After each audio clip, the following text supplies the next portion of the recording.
ఎప్పుడైతే అజ్ఞానము అహం ఎక్కువగా ఉందో పెద్ద వరకు ఎందుకులేండి, శిలో వేసే వరకు ఎందుకులేండి, చిన్న చిన్నవి కూడా మనల్ని ఇబ్బంది పెడతాయి. చిన్న చిన్నవి కూడా మనకు చాలా బాధని కలిగిస్తూ ఉంటాయి. సో ఆ బాధకి అవతలవాడు ఎక్కువ కారణం అనుకుంటూ ఉంటాం. అవతలవాడు కారణం 1% ఉంటే దాన్ని పెద్దగా చేసి చూస్తే మన అజ్ఞానము మన అహమే ఎక్కువ శాతం కారణం. అఫ్ కోర్స్ అవతలవాడి వల్ల వచ్చింది అనేది నిజము, కానీ దాన్ని చూసే విధానమే మరింత బాధని కలిగిస్తుంది.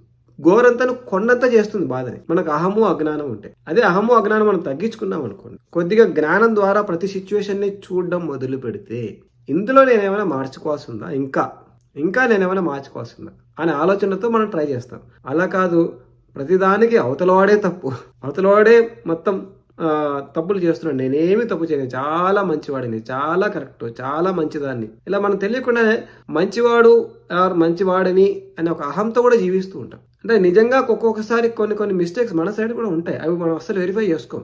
1% మిస్టేక్ అవతల వాడిలో ఉంటే కొన్ని మిస్టేక్స్ మన సైడ్ కూడా ఒక్కొక్కసారి ఉండే అవకాశం ఉంది. అవి మనం అన్ని వెరిఫై చేసుకొని అన్ని మార్చుకున్న తర్వాత కదా అవతల వాడే కంప్లీట్ గా మిస్టేక్ అని చెప్పడానికి. మనం వెరిఫికేషన్ చేసుకోకుండా, మనల్ని మనం కరెక్షన్ చేసుకోకుండా డైరెక్ట్ గా అవతల వాడే కారణం అన్నది సరైన విధానం కాదు. సో అందుకే ఒక్కోసారి మనం వెరిఫై చేసుకోవాలి చాలా సార్లు.